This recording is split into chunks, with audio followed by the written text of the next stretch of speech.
Hello students, today I am going to teach you Standard 10 Sanskrit.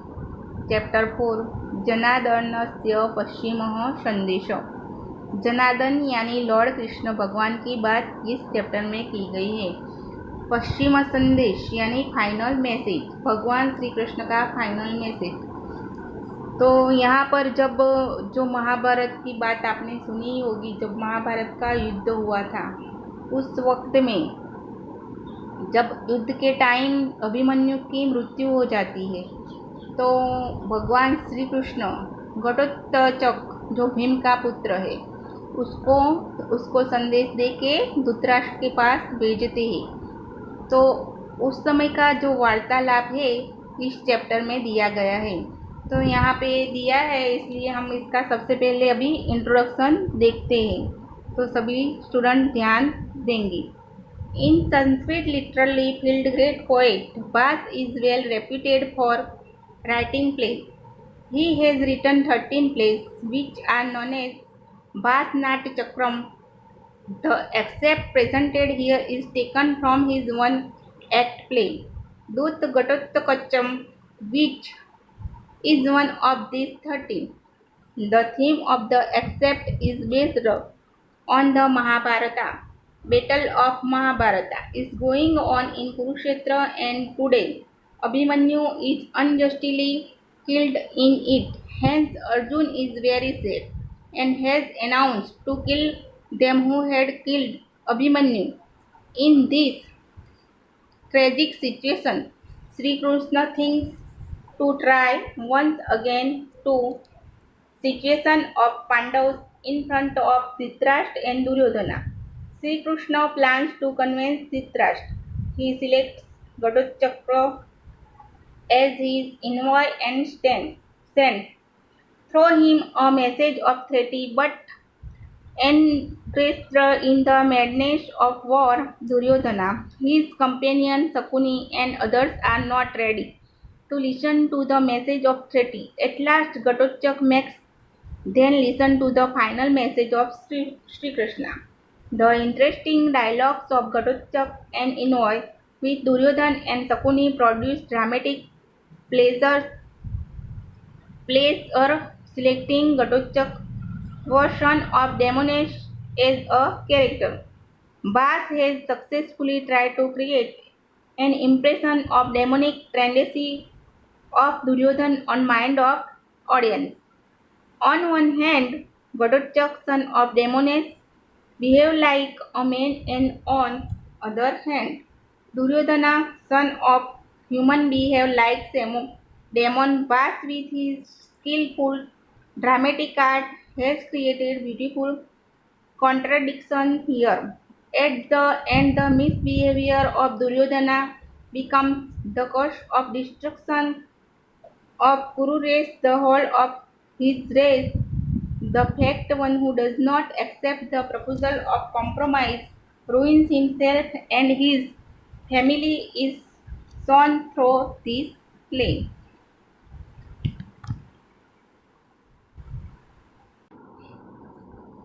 यहाँ पे संस्कृत साहित्य में महाकवि भास उनकी नाट्य रचनाओं के लिए फेमस है। उन्होंने 13 नाटक की रचनाएं की है। वह सारे नाटक भास नाटक चक्रम के नाम से जाने जाते हैं। यह 13 नाटक में से दूत घटोत्कच नाम के एकांकी में से ये प्रस्तुत नाट्यांश यहाँ पे लिया गया है। यहाँ पे नाट्यांश का कथा वस्तु यह है कि महाभारत के युद्ध पर आधारित है। पूरा जो नाट्यांश है, वार्तालाप है, वो जो महाभारत का युद्ध हुआ था उसके ऊपर आधारित है। जब महाभारत के युद्ध में अर्जुन पुत्र अभिमन्यु का अन्याय से वध होता है, यह कारण से अर्जुन व्यथित हो जाता है और वह जिन लोगों ने अभिमन्यु को मारा है उनका वध करने का निश्चय करता है। यह परिस्थिति में अगर युद्ध कैसे भी करके रुक जाए, उसके लिए श्री कृष्ण एक और आखिरी कोशिश करते हैं और वह धृतराष्ट्र को समझाने के लिए घटोत्कच को खुद का दूत बना के शांति का संदेश लेके भेजते हैं। पर युद्ध के उन्माद में डूबे हुए दुर्योधन और शकुनी उसका संदेश सुनने को तैयार नहीं है।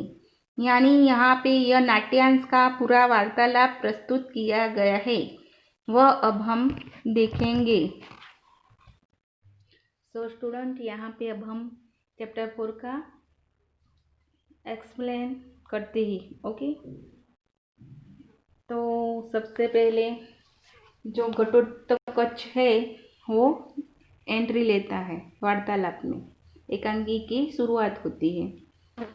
तो यहाँ पे हम अभी इसको देखते हैं। चलो, घटोत्कचः प्रविश्य अयम् अत्र भवान् धृतराष्ट्रः अनार्यसतस्य उत्पादयिता उपश्रुत्य पितामहः अभिवादते घटोत्कच इत्यः द्योतते न अयम् अक्रमः युधिष्ठिरादर्शक मे गुरुवो भवन्तम् विवादयन्ति पश्चात् घटोत्कचोऽहम् अभिवादये।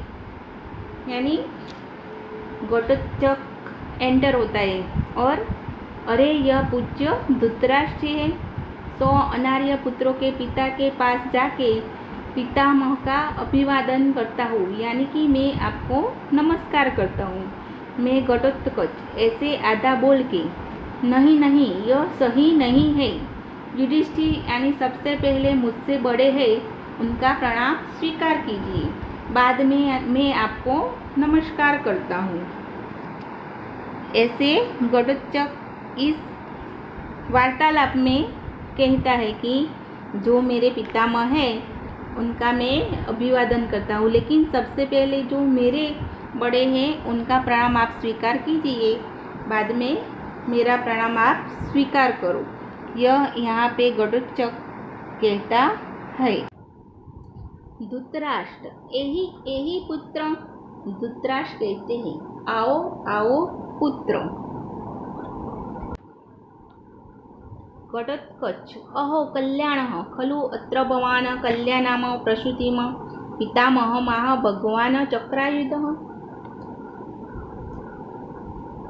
घटोत्कच कहता है, अहो आप कल्याणकारी हो, भगवान चक्रपाणि ने यानी कि श्री कृष्ण भगवान ने आप पितामह को कहा है। क्या कहा है आगे हम देखते हैं। धृतराष्ट्र कहते हैं, आसनात् उत्थाय किमाज्ञापयति भगवान चक्रायुध। तो धृतराष्ट्र यहाँ पे कहते हैं आसन पर से खड़े होके भगवान श्री कृष्ण का क्या आदेश है।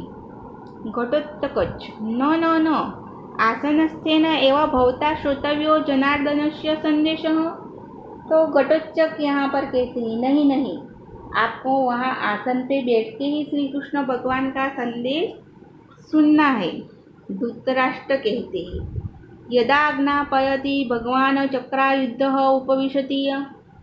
तो धृतराष्ट्र यहाँ पे कहते हैं जैसे ही भगवान चक्रधारी यानी कि श्री कृष्ण की भगवान की आज्ञा और आसन पे बैठ जाते हैं।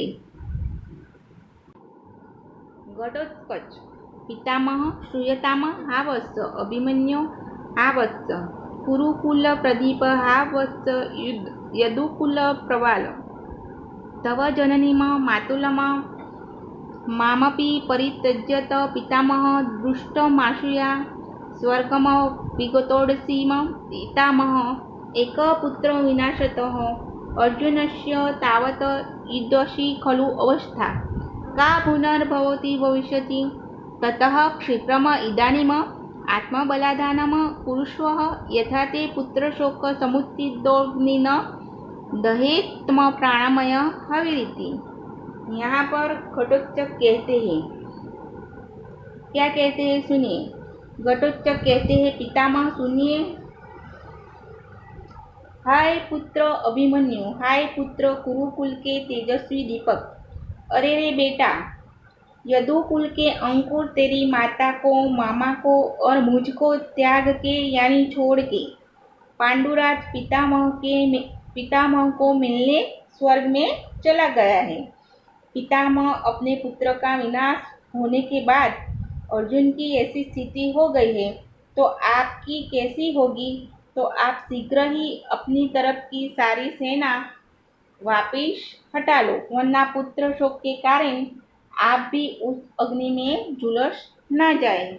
यानी यहाँ पर घटोत्कच धृतराष्ट्र को कहते हैं कि जैसे अभिमन्यु की मृत्यु के कारण जो अर्जुन की स्थिति हो गई है, उनके जैसे उनका तो एक पुत्र ही अभी गया है, लेकिन आपके तो सारे 100 पुत्र हैं। अगर वो चले गए, युद्ध में उनका नाश हो गया, तो आपकी स्थिति कैसे हो जाएगी। तो आपने जो सारी सेना युद्ध के लिए भेजी है, उनको वापिस बुला लीजिए, ऐसा यहाँ पर कहता है।